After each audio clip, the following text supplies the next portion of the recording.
Sabe, acho que toda a gente conhece aquela sensação, a excitação de planear uma viagem e de repente começa a dar lugar ao cansaço.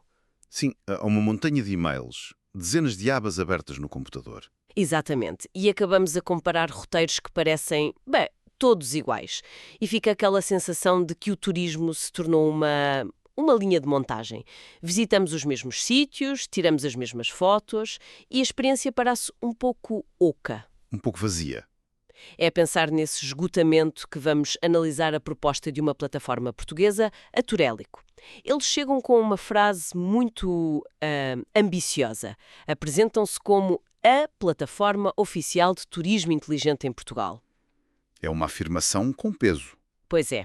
Então, a nossa missão hoje é perceber o que está por trás disto. O que é que turismo inteligente quer mesmo dizer e, mais importante, será que resolve o tal cansaço das viagens de hoje em dia? Bem, essa é a questão central, não é?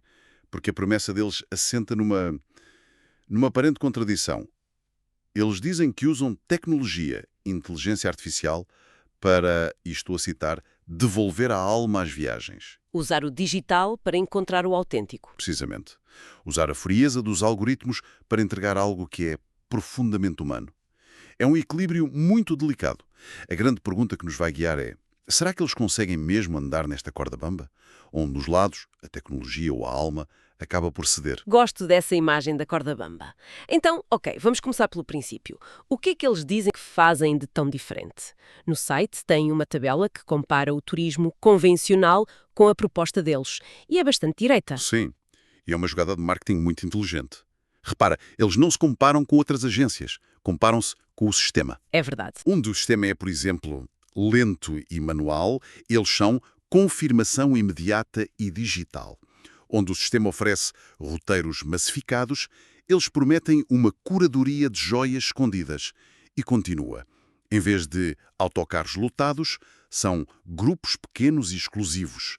Em vez de observação passiva, a promessa é de imersão com gente local. Exato. Mas a que me chamou mais a atenção foi mesmo a última. Eles opõem o turismo de desgaste a viagens que recarregam. Quer dizer, isto é uma afirmação muito, muito forte. Estão a dizer que uma viagem organizada por outros nos deixa cansados e a deles não. É uma afirmação ousada, sem dúvida. Mas é o centro da identidade deles. Eles estão a redefinir o problema. O problema não é a logística, é o dreno de energia. A teoria é que, ao automatizar a parte chata, libertam a nossa energia para o que importa, a descoberta. Faz sentido. E repara como tudo isto se liga ao nome. No manifesto explicam que turélico vem de tur, que é movimento, e helios, o deus grego do sol. Querem criar um movimento energizado. A meta para 2026 de viagens mais rápidas, mais verdes e mais energizadas soa quase como um slogan para um carro elétrico, não para uma agência de viagens. Isso leva-me às tais joias escondidas. Quer dizer, hoje em dia, todas as plataformas prometem o mesmo: levar-nos a sítios secretos que só os locais conhecem. O que os impede de cair na mesma armadilha? E aí tocamos no grande paradoxo do turismo moderno, não é? Uma joia escondida deixa de o ser no momento em que uma plataforma a promove a milhares de pessoas. Claro. O que era um restaurante familiar secreto, de repente tem uma fila à porta. A questão é se a Turélico consegue mesmo oferecer autenticidade de forma sustentável, ou se está apenas a criar um novo circuito. Um pouco mais exclusivo, talvez, mais bem embalado, mas ainda assim um circuito.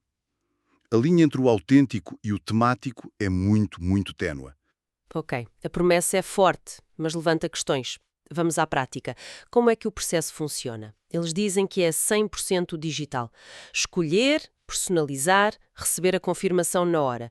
Dizem que a tecnologia sugere, mas a decisão final é nossa. Sobre o ritmo, os interesses, o orçamento. Certo, mas a confirmação imediata é relativamente fácil para um voo ou um hotel de uma grande cadeia. O verdadeiro teste ao turismo inteligente deles é se conseguem essa mesma rapidez para a tal imersão com gente local. Sim. Uma reserva para jantar em casa de uma família no Vietnã ou para passar uma tarde com um artesão em Marrocos, isso não se confirma com um clique numa base de dados. Isso exige coordenação humana, certo? Gostava de perceber como é que a tecnologia deles resolve esse desafio sem transformar o artesão numa atração turística com horários fixos. Isso levanta outra questão, a da confiança. Como é que eu sei que essa experiência com o artesão é genuína e, mais importante, segura, se todo o processo foi digital? Eles dão duas respostas a isso. A primeira é a resposta fácil, a tecnológica. Encriptação, pagamentos seguros com Visa, Mastercard, PayPal, o mínimo exigível hoje em dia. Exatamente. A segunda resposta é a mais importante e, ao mesmo tempo, a mais vaga: a curadoria humana. Eles garantem que cada parceiro local é validado pela equipa para garantir sustentabilidade e respeito pela cultura. Validado. É uma palavra que pode significar tudo e nada. Levar-nos até à porta. Mas o que está do outro lado da porta é que define a viagem. Lá está.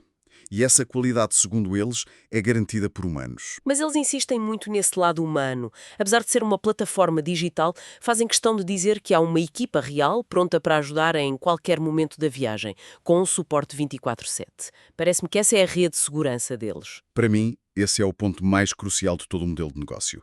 Porque no final do dia, quando uma reserva falha às 2 da manhã num país que não conhecemos, ninguém quer falar com um chatbot. Sem dúvida. A promessa de uma viagem sem desgaste depende inteiramente da qualidade desta equipa humana. E é interessante ver como os testemunhos que eles escolheram para o site reforçam precisamente esta ideia. Sim. Temos o João S., que foi aos terraços de Arroz e elogiou a eficiência sem perder a essência. A Clara M., que foi ver o Taj Mahal e destaca não só a facilidade do planeamento, mas o apoio constante que sentiu. E a Beatriz L., na Tailândia, que valorizou ter tudo na app para resolver o roteiro em minutos. Se lermos nas entrelinhas, o padrão é claro.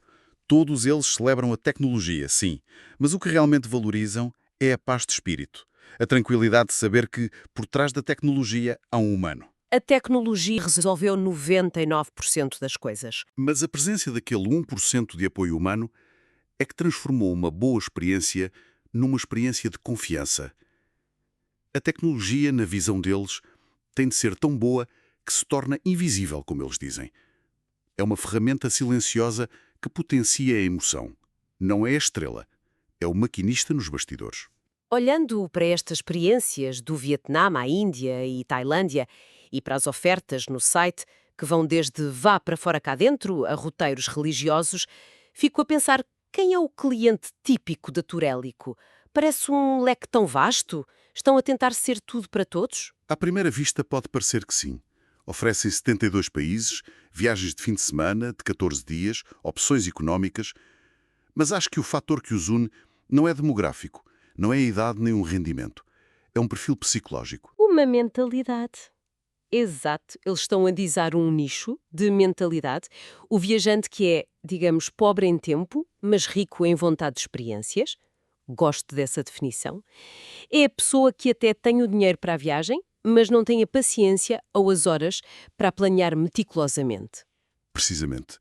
É a pessoa que valoriza mais o seu tempo do que o pequeno prémio que paga por este serviço. No fundo, a Tourélico não está a vender viagens. Está a vender de volta as 20 ou 30 horas que essa pessoa ia passar perdida no TripAdvisor. E depois tentam criar uma comunidade à volta desta mentalidade. É aí que entra o Clube Tourélico, imagine. Não é apenas um programa de descontos, é uma forma de criar uma tribo. Exatamente. É para criar um sentimento de pertença entre pessoas que partilham esta filosofia. O clube e os artigos do blog, como fazer a mala perfeita, como evitar o overtourism, não são apenas conteúdo, são ferramentas de educação. Eles querem. Isso mesmo. Um viajante mais consciente, que valoriza a autenticidade e que entende o preço de a obter sem esforço. É uma estratégia brilhante para fidelizar e alinhar as expectativas dos clientes com a promessa da marca. Então, se tivermos de juntar todas as peças, o que é este turismo inteligente da Tourélico? Parece-me que é, acima de tudo, uma gestão muito cuidada daquela tensão de que falavas no início, entre o digital e o humano. Acho que é a melhor forma de o resumir. É uma fusão. Por um lado, uma plataforma tecnológica que tem de ser impecável, rápida, personalizável. Essa é a parte escalável do negócio. Por outro, uma camada de curadoria e suporte humano que tem de ser rigorosa e empática. E essa é a parte cara, a parte não escalável. Uhum. O grande argumento deles é que a automação não substitui o humano, liberta-o. Liberta o viajante da logística e liberta a equipa deles para se focar nos detalhes que fazem diferença. A máquina trata do trabalho repetitivo para que os humanos, tanto o cliente como o funcionário, se possam focar na descoberta, na alma da viagem, como eles gostam de dizer. Exatamente. E é isso que nos deixa com uma reflexão final. Uma reflexão que vai para além da Turelic e se aplica a muitas áreas da nossa vida. Esta ideia de uma tecnologia invisível que otimiza tudo é muito sedutora.